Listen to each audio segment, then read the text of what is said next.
আসসালামু আলাইকুম ওয়া রাহমাতুল্লাহ। প্রিয় সুন্নি জনতা, আজকে আপনাদের সামনে বর্ণনা করব নামাজের অপরিহার্য কার্যাদি কত প্রকার ও কি কি। নামাজের অপরিহার্য কার্যাদি হলো দু প্রকার।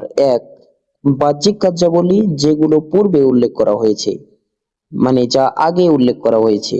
আর অপ্রকাশ্য বা অন্তরের কার্যাবলী, সেগুলো হচ্ছে বিনয় ও নম্রতা সহকারে একাগ্র চিত্রে আল্লাহ তাআলার দরবারে মনোনিবেশ করা এবং মোনাজাত প্রার্থনায় আত্মনিয়োগ করা। অর্থাৎ অন্তরের কার্যাবলী হচ্ছে বিনয় এবং নম্রতার সাথে একাগ্র, একাগ্র মানে এক মন হয়ে আল্লাহর দরবারে মনোনিবেশ করা, মোনাজাত প্রার্থনায় আত্মনিয়োগ করা।